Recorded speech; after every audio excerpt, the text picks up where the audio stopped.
Welcome to Politics Done Right. I am your host, Egberto Willies. This is a progressive program that will take the mystery out of politics. This is the program that will encourage you to make sure government becomes we the people. Whether you are liberal, progressive, conservative, or otherwise, you get to air your point of view. We are an independent media outlet that, unlike mainstream media beholden to corporations, we only owe allegiance to you. Remember, you can also send me a tweet at EGBERTOWILLIES. That is at Egberto Willies. Let us engage. It is Politics Done Right. Welcome to Politics Done Right. From the studios of KPFT 90.1 FM Houston, your community radio station, we have a great program for you today. Happy Veterans Day. For all of those who are veterans, thank you so kindly for having served us. You know, we do appreciate you. Today's program is a very important program. Democrats' path to victory. The Republican help. Were they going to help us? High school student talks about CRT. We have some economic truths to talk about. Anyway, folks, so today we have the honor of having two special people. A local person, Ayo. She's going to discuss CRT in schools and her thoughts, which are pretty profound. She gave some of them to us at the Houston Peace and Justice Center. We're also with Harvey Wasserman. Harvey Wasserman, everybody knows as that journalist activist who has written several books, not only on economy, but on American history. So we have a great show in store for you. We're also going to discuss inflation, the economy. Let's not really blame the government. Let's put blame where it belongs. The private sector, a greedy private sector that is ripping us off because we have allowed them to do it. Lastly, let's not forget our own local representative who really doesn't have our interests at hand. Stay with it. You can get Politics Done Right Mondays through Fridays on Facebook Live at facebook.com/Politics Done Right. On YouTube Live at politicsdoneright.com/YouTube.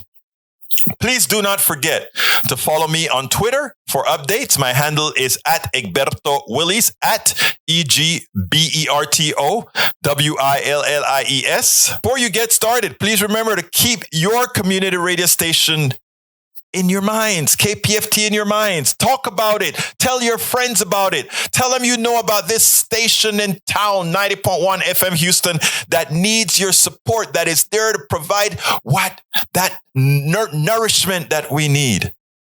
713-526-5738.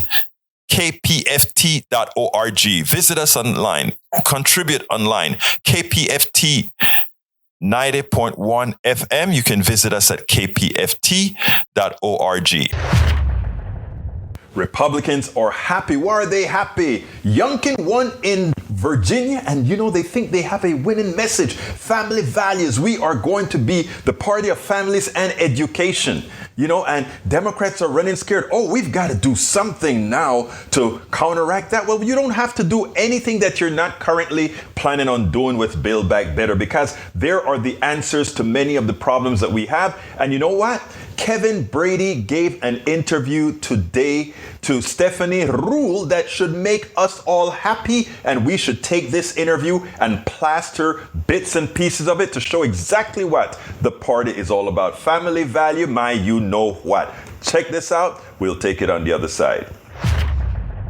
Congressman Kevin Brady. He's a Republican from the state of Texas and the ranking member of the Tax Writing Ways and Means Committee. When it comes to monetary policy, that is on the Fed. I know you think the Biden administration is dropping the ball. They need to pay attention to inflation. What does the Fed need to do? Yeah, so I think, one, stop making things worse. They've really been in denial. I get frustrated with the Fed because I think they've been in a big denial about the labor shortage for way too long, certainly about inflation. I think they're trying to sell this transitory, but it doesn't feel that way. So what do you want them to do? Now, so one, stop making it worse would be the first thing. I think this tapering's a little bit of a help, but in truth, they're still pushing Congress to go big on more stimulus spending, and they're not addressing the labor shortage in any way. I get frustrated because COVID isn't the problem with inflation or the labor shortage. That was already present in the economy in a bad way before the Delta variant showed up. But in this new spending package, for example, beyond over $1 trillion of crippling tax hikes, including on small businesses, there are a couple programs that actually discourage Americans from reconnecting to work. The new child tax credit will no longer be tied to earnings, so it becomes a welfare program. Why does that discourage people? Hold on a second. Why does that discourage people from going to work? Here's an example. Yes. I can afford hold on. I can afford childcare. It's very, very expensive in the United States. Because I can afford childcare, I can go to work. With the expanded child tax credit, people will be able to pay for childcare in this country so they, in fact, can go out and work. If I'm only making minimum wage. So actually, Stephanie, they're not. Two new studies, one that shows the child tax credit for COVID was spent mainly on retirement and savings. Not a bad thing, but not its intended purpose. Secondly, it didn't reach 9 out of the 10 poorest Americans who don't work, who don't have tax records, who don't know how to interact with the Treasury and the IRS. And so it even missed its mark there. Here's the challenge is if hold on a second. It didn't hold on a second, sir. It didn't exclude those people. If those are people who don't currently file taxes, if they don't communicate with the IRS, it hasn't reached them yet. It's going to take some time to get the process to work. It's not that they were excluded. But right now, 9 out of 10 are not getting help. Secondly, do we really, at a time we desperately need workers, are we smart to send about 1.5 million people exiting the workforce with the child tax credit no longer tied to earnings or work? This is not the time to be erecting barriers to reconnecting the jobless to a job, just the opposite. Well, one could argue it's always a good time to lift children out of poverty. I want to talk infrastructure because Stephanie, Democrats. That's the point. It didn't lift it out of poverty. What did, though? The Tax Cuts and Jobs Act by Republicans lifted millions out of poverty within a year of being put in place and drove wages up to pay for childcare, for example, among Hispanics, Blacks, women, disabled, in a way we didn't see at all the last time Joe Biden was in the White House. First of all, the Congressman, Representative Brady from Texas, is a liar. The fact of the matter is the rescue plan brought 50% of kids out of poverty. That is a statistical, mathematical fact. That is a lie that he stated there. And the tax cut that they give, the tax cut scam that we had from Donald Trump, did not do and bring people out of poverty. A rising economic system brought more people out of poverty. Not that they did something, because most of the money used by the tax cut scam from Donald Trump went into buyback stocks, which means make rich people wealthier, and it gave very little to everybody else. And as prices had increased before the COVID started, people were simply paying that extra money that they got from that little tiny tax cut that a few people got into higher healthcare prices. Do not believe the Republican lie, but Democrats cannot let what Brady just said go unanswered. In fact, they should tag him with that. First of all, he points out that there is a labor shortage. So let's screw Americans. There's a labor shortage. Those private sector people need to have people to work. So therefore, if we, the government, make sure that kids are not poor, if we, the government, give people a stipend just so that they can survive and go to get a job, that somehow many of them are simply going to stay home, and therefore we cannot force them to work. Understand, the family values person says we don't give a damn about families. We only care about business. We don't want to give them social services because business need them. And if we give them social services, they will have a choice. And if business really want them, business has to pay more than social services are willing to provide to keep them sustainable. Understand it. Now, I am not an expert in narrative, but Democrats, if they really want, can hire experts in narrative and turn those two statements that Kevin Brady makes. We cannot give people money because it'll hurt the businesses. We want to enslave the American people to business. So no help from we the people, so that you can work for government for cheap. The second thing that he implies is that, we need to make sure that you can hire these people on the cheap, because the only way you will get them to work for you is if you pay them more than what they can get in services that they will have the choices to earn more based on what the market, everybody like talk about what the market will bear. So folks, it is so important going forward. Do not allow this to go unanswered. Democrats, if they do not answer this is the losing mechanism. But Kevin Brady gave them the pathway to not only victory, but to a landslide in 2022.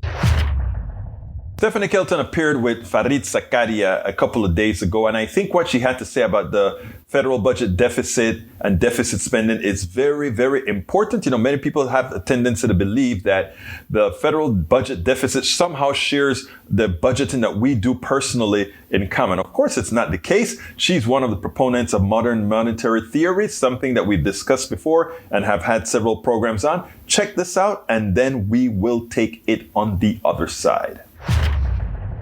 Stephanie Kelton is a professor of economics and public policy and the author of The Deficit Myth. Welcome, Stephanie. One of the things that you have talked about in your book is that when we think about this question of are we spending too much, will this kind of deficit spending cause problems like inflation? You say it's as if the last 30 years of history didn't happen. Tell us what you mean by that. Well, Fareed, for so many years, we have been taught to think about government deficits as something that's inherently irresponsible. Maybe in a time of crisis, like after the financial crisis and the Great Recession or during the COVID pandemic, we make allowances and we say, well, okay, we have to run some deficits because it's a moment of crisis. But in more normal times, we're told that deficits are something that we ought to strive to avoid, that governments ought to balance their budgets, that they should effectively balance like a budget like a household, that deficits are dangerous because they do things like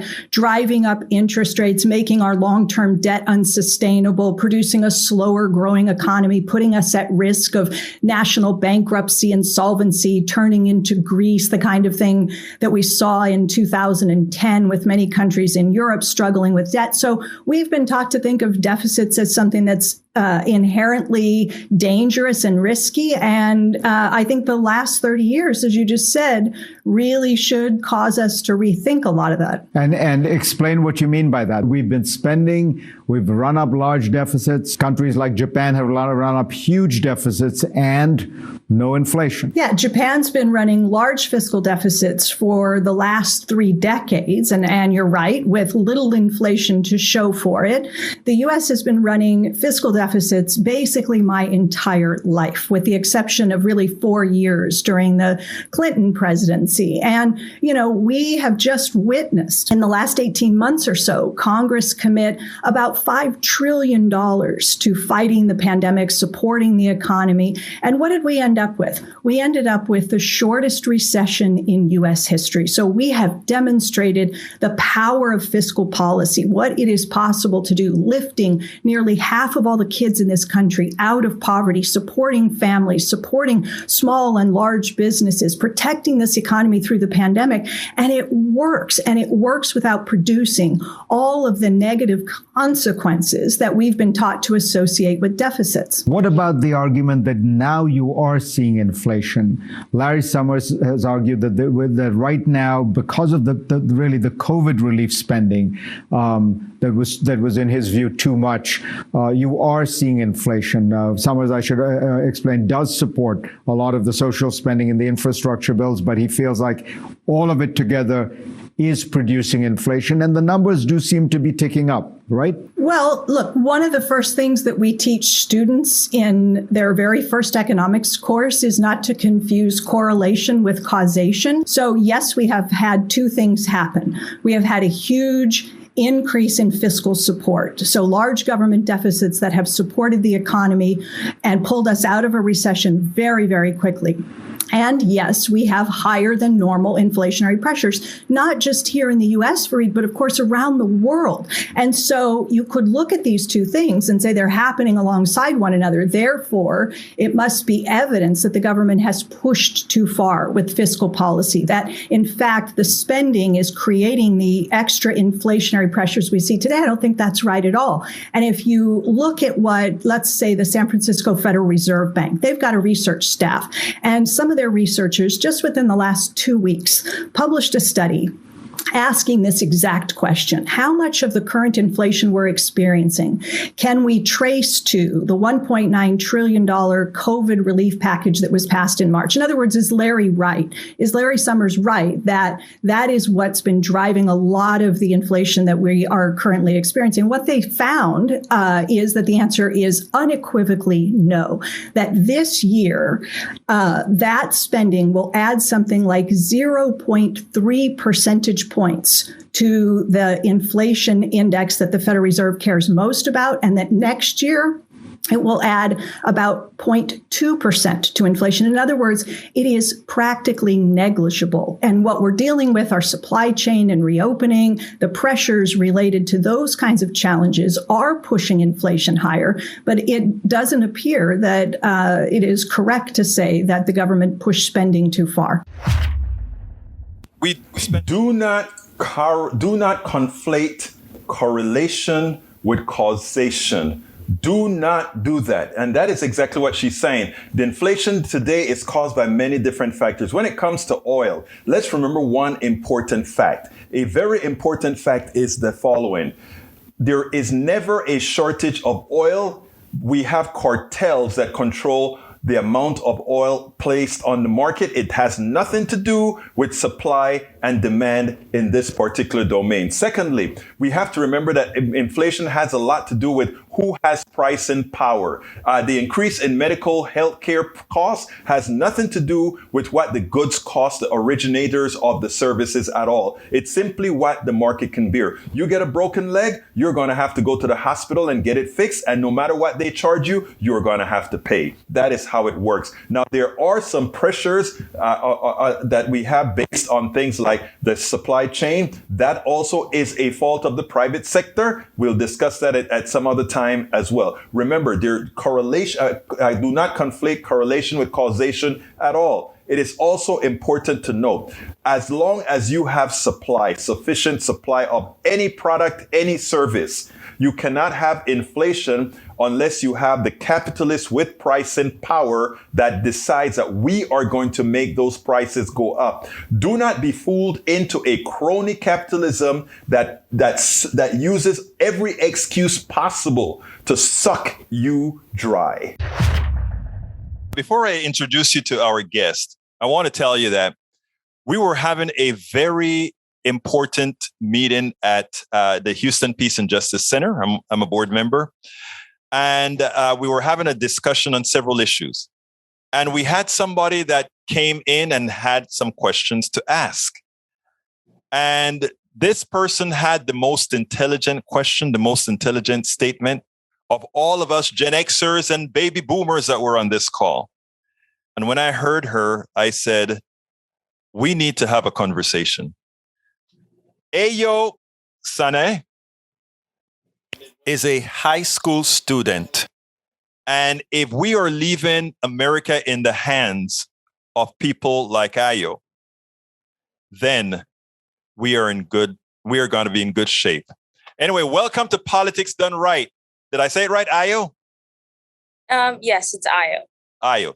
I think I said it wrong the first time. Anyway, welcome to Politics Done Right, Ayo. How are you doing today? Good. How are you? I am doing fine. Ayo, before we get started, tell me a little bit about what was a high school student in a Houston Peace and Justice Center event. I was surprised. Right. So I was trying to get in contact with the Houston Peace and Justice Center because I wanted to see if I could join them because they said they needed volunteers. Mm-hmm. And they mailed me in April, but I didn't get to see it until then. So they invited me to that Zoom meeting to see if I could see what it was about. and I joined and I agreed with a lot of the things that people were saying.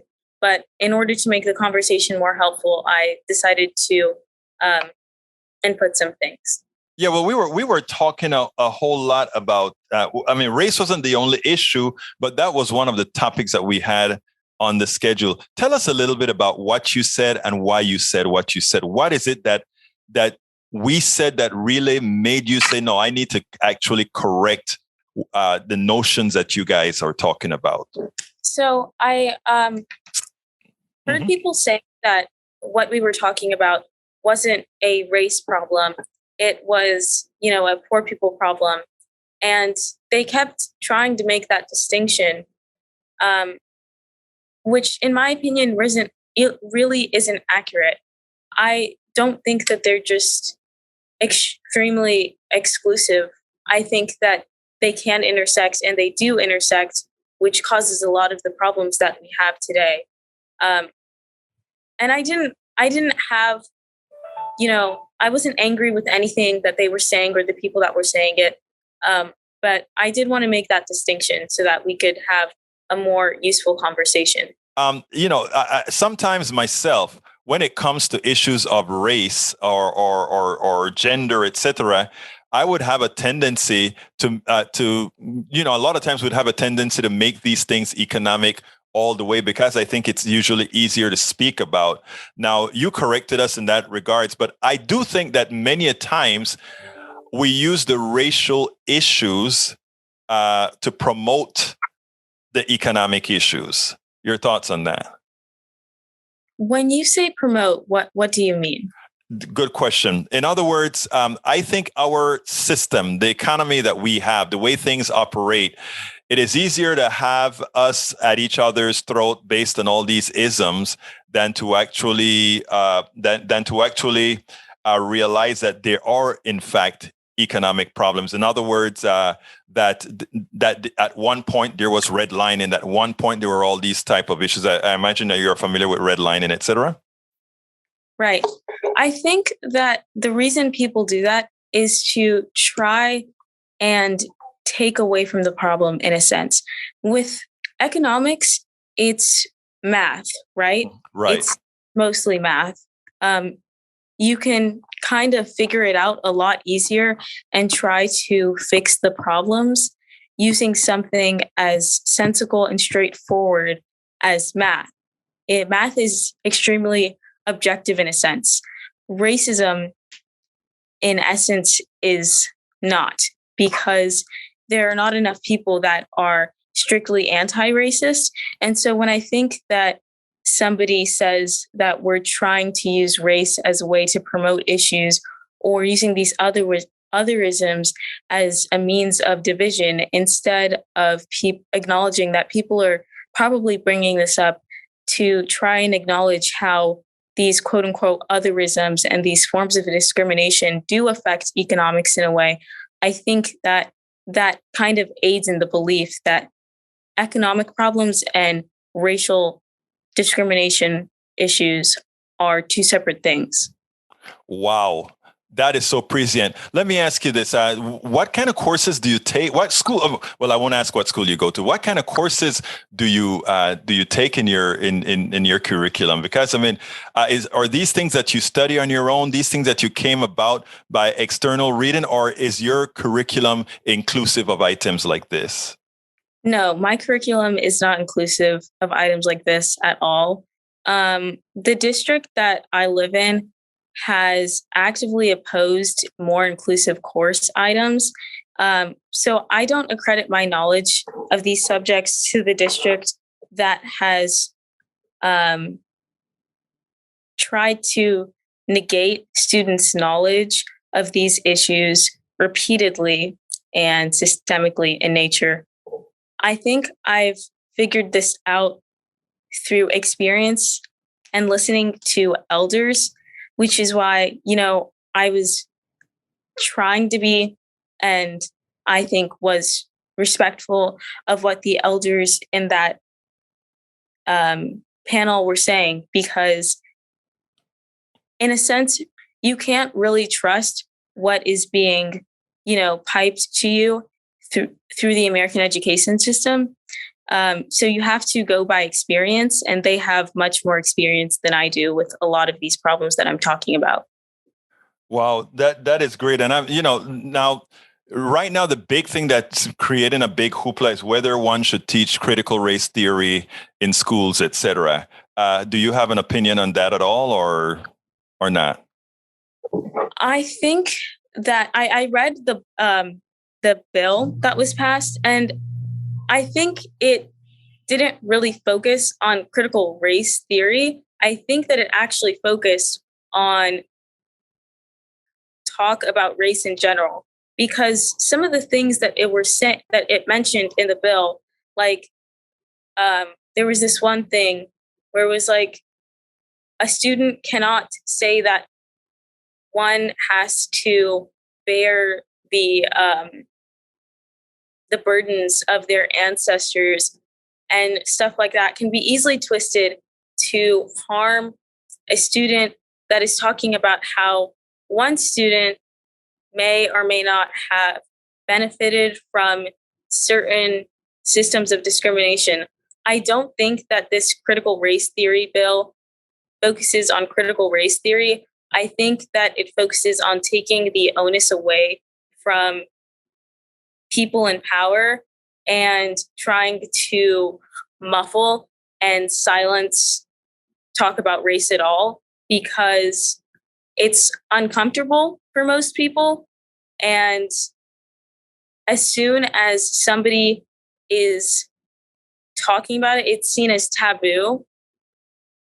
And that's why the bill is there. And the more people learn about it, about how race comes into play in so many things, the more aware that they're going to get. And as we all know, like, knowledge is power, and they're consistently taking that away from us. So my opinion on the bill is that when there is a bill that actually addresses critical race theory in nature, I will look into that, but this bill does not, so I'm not going to do that. That is so true. And in effect, what they're trying to do is they're trying to eliminate history. They don't want anybody to feel bad or learned, because they fear, one of the biggest fear is that when one realizes what one has lost from what this country has done many a times, that somehow it would demean a particular, which isn't about critical race, it's about history. You said something that kind of behooved me. You said that in your class, in your school system, no attempt is made to really give you real history, if you will. So you have to do it on your own, experiential, working with your elders, etc. What are you going to do? Because you're young, and we need the young people to do better than our generations have done. We want them to be the ones who are going to be out there making the change. That's why I got so excited when you came on to the show, because it was like, there we go. Somebody who's going to be able to do it. And we know that the youngsters, I imagine you get along with just about everybody in your school, correct? Not really, not necessarily. I have said that my district has gotten in the way of me receiving a full education in history. I do think that there are things in place that, have helped me get a better understanding of what's going on today. But in general, my school district doesn't really, support, and I think all school districts in general in the American education system don't really support a full understanding of history and how that plays into oppression.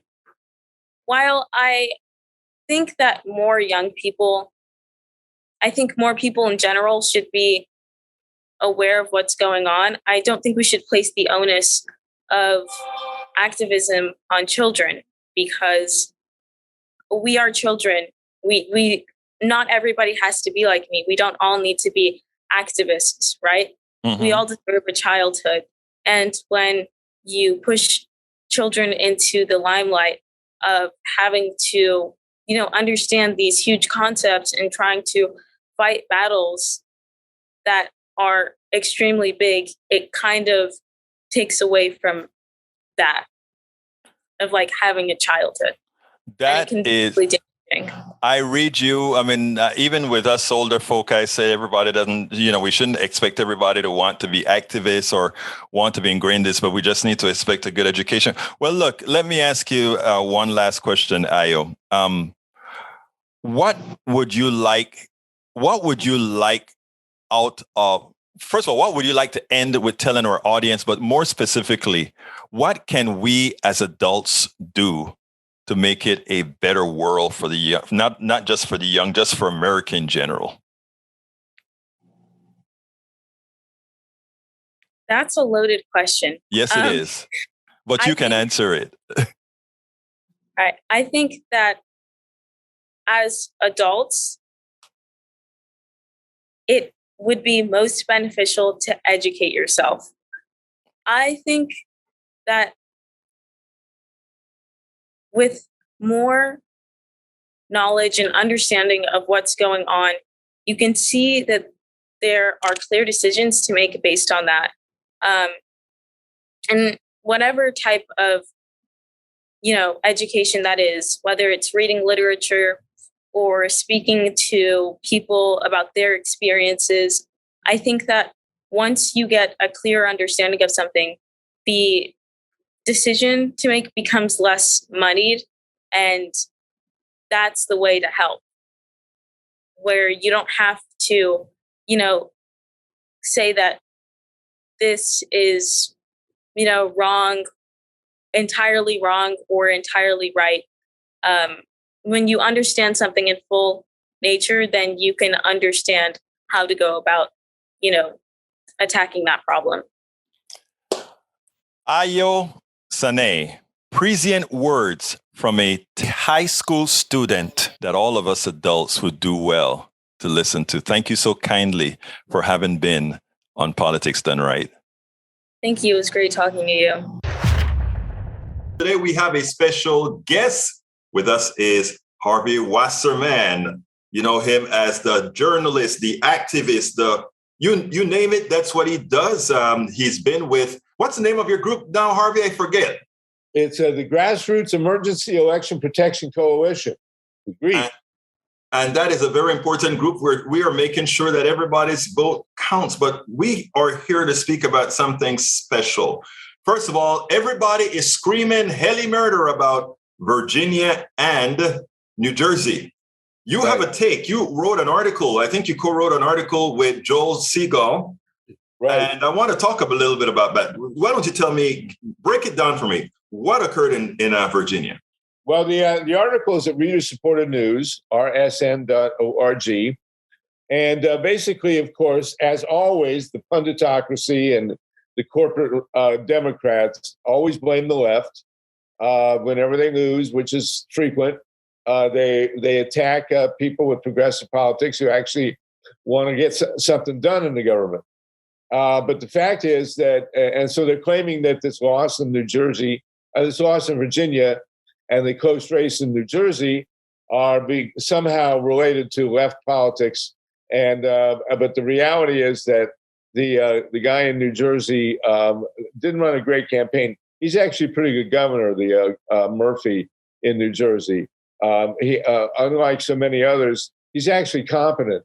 He knows how to run a government. And New Jersey is a pretty well-run state, actually. Virginia, you had this guy, and he wasn't a bad candidate, ran a decent campaign, more or less. The guy in Virginia, a complete loser, Terry McAuliffe, longtime functionary, just a Clinton inside player, and ran a miserable campaign. And we knew he was going to lose, and we knew he'd blame the left because he didn't get to people. He put all his money into TV advertising, didn't talk about anything substantial, just yapped away about Donald Trump, who wasn't running, and just blew it, just handed the state over to the Republicans. What are your, Harvey, what are your thoughts here? Because what really concerned me, they try to blame the left, but I mean, he didn't run a very smart campaign. First of all, I don't even think a slip of the tongue would ever state something to the effect of, I don't want parents to have any control in the in their kids' education. Look, we understand what he may have wanted to say, but in his autocratic manner of being in the corporatist world, that's exactly how they talk, isn't it? Yeah, and it's not relevant. I mean, they're playing a game the right way. They got this critical race theory. They're doing whatever they possibly can to keep race as an issue. And this critical race theory stuff is just completely fabricated nonsense. It has nothing to do with anything except making dividing blacks and whites. That's all it's about. And they have to find a continual manner to keep the race issue hot and divisive. And Terry McAuliffe, didn't point out that the Biden administration got people money. Didn't point out that they've been fighting the virus, which is a nightmare, and didn't point out that they're pushing this. They just got this infrastructure through, which is a miracle to a certain extent. I mean, we have a totally dysfunctional government, and the right wing is moving in there with their guns and their violence and their death threats. People on the left everywhere now are getting death threats on a regular basis. That's what these fascists do. And Terry McAuliffe is, just absolutely rolled over. Didn't talk about good government. Didn't talk about delivering on bread and butter issues.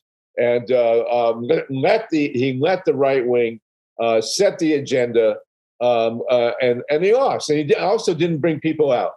I want to stop you right there because you made an important point there. He left it to the devices of the right wing. I wrote a piece and did a video a few days ago after the election where I stated that I'm tired of Democrats just leaving supposedly red counties, red areas, red districts. They just leave it to the devices of the right, as if they are not people who want good policies in these areas as well. I mean, it's mismanagement the way they cede these areas to the Republicans, assuming that they'll just campaign in these big pockets of people they hope are all theirs. Don't you think it's malpractice that you don't realize that the policies that Biden helped the most are the people who most voted against them? Well, I think I think that Steve Bannon has people running the Democratic Party. Yes, they clearly the usual talking heads, all these consultants that always lose, that make no sense whatsoever. They are taking the Democratic Party and threw it in the toilet, and no idea. They don't care about winning. All they care about is their salaries. And a lot of these guys get paid commission for the placement of these ridiculous TV ads that waste our money. We won in Georgia. The bottom line is there was a miraculous win in Georgia. Explain. I think in your piece you did some explaining on that. Explain what worked in Georgia that stupidly did not work in New Jersey. And Virginia. Virginia. We had a great organizer named Andrea Miller, who was Center for Common Ground. Another great organizer, Ray McClendon, at the Atlanta NAACP, and they got people on the ground. They went door to door. They sent out postcards. They talked to people. They got people to the polls. The people that we need to win elections, and we won. Joe Biden carried Georgia. It's insane that he carried Georgia. It's a miracle. And then we elected 2 senators from Georgia. A black guy and a Jewish guy in Georgia. I mean, right. That's the home of the Klan, for God's sakes. And it was done with grassroots campaigning. And the guy in Virginia just took all the money that he got from his corporate buddies and ran stupid TV ads that nobody wants to see, that are annoying, that make you want to vote against the guy. And that's their whole campaign. And then they lose, and then they blame the people that could have won the election for them because they don't want to do policy. They don't want to do the hard work of getting social justice and saving the environment and dealing with issues like racism. Now, look, I want to throw something past you, Harvey, because whereas we call it that they've been incompetently campaigning, I don't know if that's the case. I want to postulate this to you, and you tell me your thoughts about this. I think that we have people in the Democratic Party, and for that matter, in the Republican Party. They don't really give a damn about parties at all.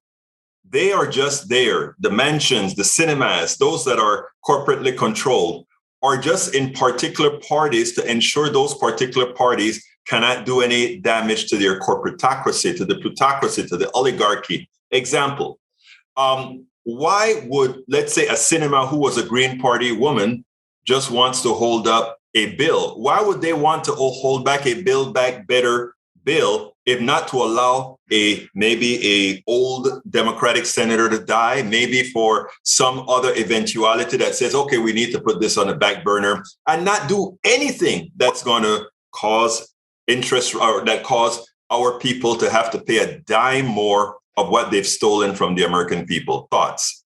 Well, look, Kirsten Sinema, everybody's talking about primarying her. She's not going to run again. She'll be a multimillionaire. Right. She got herself in there. She's obviously getting tons of money from the big pharmaceutical companies and whoever else that she's selling her vote to. I mean, this 50-50 split for Manchin and Sinema is like winning the lottery. Right. Well, they're gonna. Joe Manchin has direct interests in coal and in preserving the fossil nuclear economy. And Sinema is taking money directly from the pharmaceutical companies. This is pay to play, and these guys they won the lottery when the 50-50 Senate. But then, don't you also think that there are a few of those other senators that are hiding behind them that are really not on board? Yeah, probably. But the problem is that we have a government that's purchased. We have a government run by money. And that's the way it is. Now, thankfully, there are people like Bernie Sanders who have principles and who actually believe in things. But Manchin and Sinema, these people are completely callous and calculating, and it's all about the money for them. And they don't care about the rest of us. And of course, whenever they lose, they run terrible campaigns. They don't care about issues. They don't reach out to people, and then they blame the left. Immediately, knee-jerk response all over the court, the bloviating, talkocracy there. Immediately, it's, they went too far left and blah, blah, blah, and socialism and all this stuff. I mean, the reality is that half the millennials and Zoomers in this country support socialism. The polls show that people are sick of capitalism in many, many ways.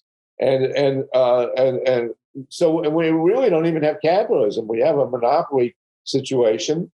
There's no Adam Smith, who talked about the invisible hand and free trade, be flipping in his grave. People actually read Adam Smith right there on the beginning of The Wealth of Nations. He talks about how about monopolies can completely game the system, and that's what we have. And so, thankfully, there are people, and the Progressive Caucus is now, the biggest piece of coherent political force in the Congress now. And they know what they're doing and they know what they're about, but it's the rest of these people who are beholden to the corporations who are killing the whole situation. I have a history book coming out about this, Egberto, The People's Spiral of U.S. History. Be ready in January. Hopefully you and I can talk about it. A question. You had a previous book to an addendum to your first book. That one was released, right? Well, my first book was called Harvey Wasserman's History of the United States. It was published in 1972. I was introduced by Howard Zinn. That's why I got right. And I've been working on history ever since. And this book that's coming out in January is the sum of 50 years of looking at U.S. history. It talks about spiral. So that's a book that we spoke about before that you're planning on releasing. I thought it was released this year. Okay, great. I did an earlier take on it, just sort of a draft. It was out last summer, and basically the conclusion was that Bernie saved the world, but I had to kind of revise that. Actually, I don't think it needs revising, because the truth of the matter is, first of all, he moved the party. What used to be far left in the party is just kind of center left in the party these days. Well, Bernie is the new Eisenhower. I mean, everything that Bernie everything Bernie advocates is endorsed by a majority of the American public. Exactly. Healthcare for all, saving the environment, getting rid of homelessness and poverty. You know, Egberto, with a fraction of the military budget, we could end poverty and homelessness overnight. I mean, it's all there. We could feed everybody in the world. We have technology now. We know how to do agriculture without destroying the environment. We could feed the world, end homelessness and poverty, build our education system with 10% of the military budget. It's obscene, and I got to tell you, I mean, one gripe I've got, I have to hand it to Joe Biden. He did get us out of Afghanistan, finally, not entirely, right, but we don't have troops on the ground. Of course, the reality is that the domino theory turned out to be true, because the minute that Biden stopped fighting the Taliban in Afghanistan, they came over here and took over Texas. So, that's what really happened here, But the fact is, if Barack Obama had got us out of Afghanistan when he should have, which is immediately after being elected and getting the Nobel Prize. See, I think they gave Obama the Nobel Prize as a bribe to end the war in Afghanistan. I said that at the time that he got it. I did a CNN report where I said exactly that. It was an expectation. Exactly, and it didn't come through.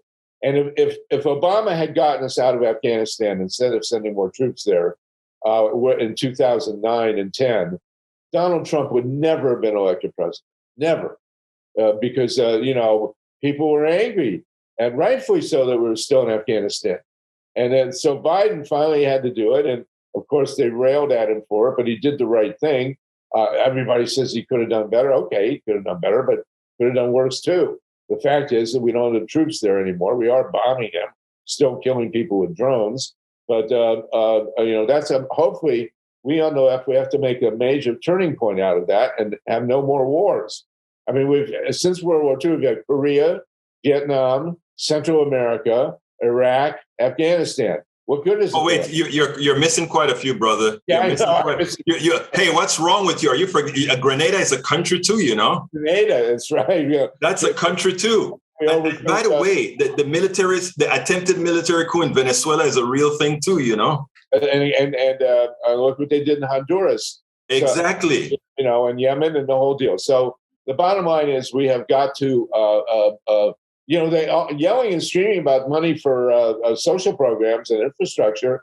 The military budget just sails right through. Let me stop you there, because here's a funny thing. And I don't know. Look, Harvey, you better talk to some of your Democrats out there in California and elsewhere, because here's what they forget to say. We are going crazy about a $3.5 trillion social program that has jumped to a $1.75 trillion program that really has a whole bunch of environment in it and not a whole lot of social program in there. When if we were to say, the military budget is a $7 trillion budget or $7.5 trillion budget, that's how they describe us. We are talking about 1.7 over 10 years versus 7 trillion over 10 years. What gives? Why don't we advertise that way? That doesn't even talk about the CIA and the black box stuff. The black, exactly. So it's really outrageous, and it's killing us. I mean, it's classic end of empire stuff, Egberto. I'm a history teacher, and you look what happened to Greece and to Rome and to Babylon and the British, and only 12 or so different countries invaded Afghanistan and all got their butts kicked. So, the graveyard of empires. So we are now in the post-imperial or end of empire stuff. Let me ask you, does it make the correlation between these great fallen empires and the United States as an empire? Oh, of course. Absolutely. Okay. We've been an empire ever since we started. Right. We've been a republic, a sort of a democratic republic, but we've also been an empire. Right. And in the long run, to paraphrase Lincoln, no country can exist half democracy, half empire. That doesn't work. Right. So, and we're paying the price now. And like I say, if Obama had ended the empire, we would be in a very, very different case, different situation. I have to say, all the horrible stuff that's going on in this country really is directly traceable to the war in Vietnam. Okay, one thought here. I know I want to, because we're running on time right now, but I want to get your opinion on something right now. The progressives finally said, okay, with some assurances, we let you have the bill. Did they do the right thing? Yeah, I think so. But but you notice the 6 votes against the Democratic. Omar is Omar, AOC, and a few others. Yeah. Yes, but 5 women and one guy, by the way. But women. Look, women. I'm sorry. The core of our party right now, or of the Democratic Party, I should say, right now, are women. These are young women. The number one theme in my history upcoming, the People's Spiral Years history, is that, yes, we're transitioning away from empire. We have no choice. The 21st century will not be the American century. But the most critical transition going on in the world today is the transfer of power from men to women. And I think that's a good thing. Number one, because, and our democracy, whatever democracy we have in the United States, is rooted not so much in Greece, in Rome. I mean, there are aspects of the Roman Republic and the Greek democracy, but the democracy in America comes straight from the indigenous. The number one influence on establishing the United States as a democracy was the Iroquois Confederacy. Oh, I didn't know that. The most advanced democracy in the world was the Haudenosaunee, the people of the Longhouse, who are in what's now upstate New York. They had an extremely advanced democracy, which completely changed the worldview of the Europeans who came here. And it's totally ignored in all our history books. But even the liberal history books, they say, well, the Indians were here and they were nice people and we shouldn't have wiped them out. The Indians were here and they were brilliant and they had a tremendously advanced civilization and they were based in democracy. And whatever democracy the United States had came directly from the Haudenosaunee in upstate New York through Benjamin Franklin and Thomas Paine.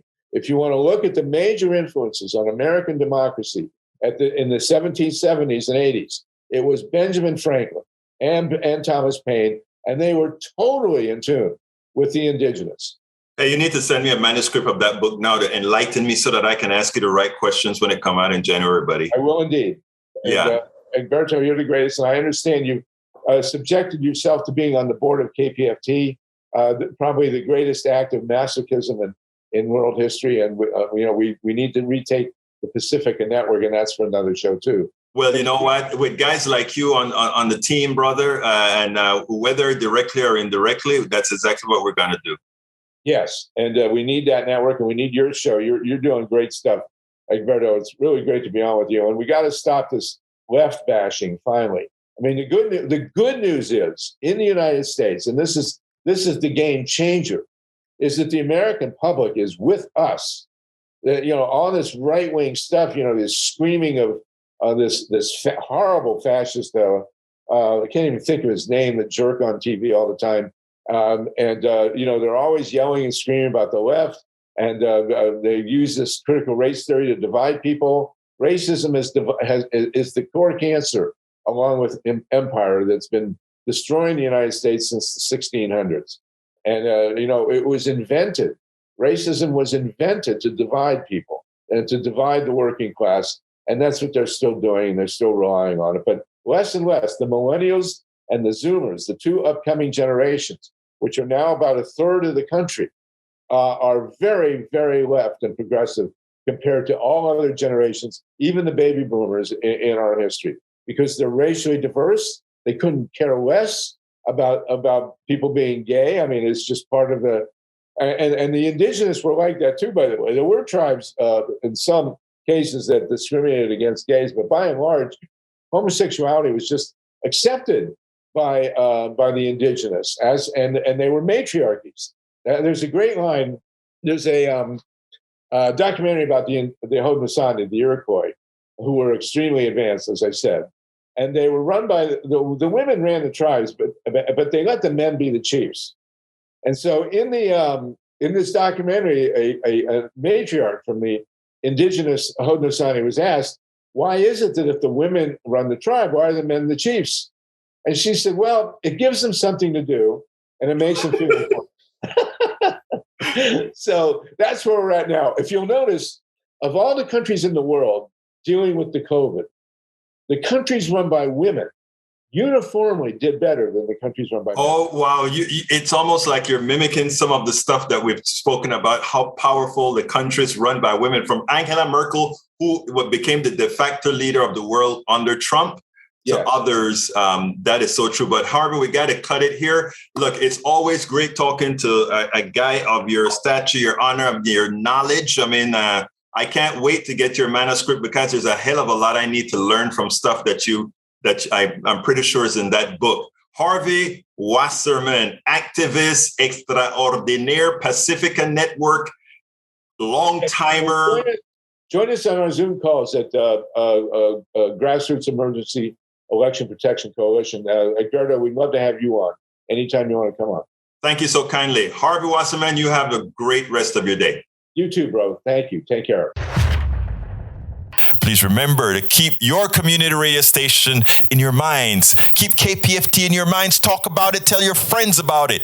90.1 FM, Houston. They can listen as well at kpft.org. They can contribute to us at kpft.org. You can get Politics Done Right Mondays through Fridays on Facebook Live at facebook.com/politicsdoneright. On YouTube Live at politicsdoneright.com/YouTube. Please do not forget to follow me on Twitter for updates. My handle is at Egberto Willies, at EGBERTO WILLIES. Folks, we are at the end of the program. I hope you enjoyed what we had to offer. We will continue to give you fresh data, fresh programming every single week from Politics Done Right. My name is Egberto Willies. This is Politics Done Right. And you know how I end this baby. I am what? Out.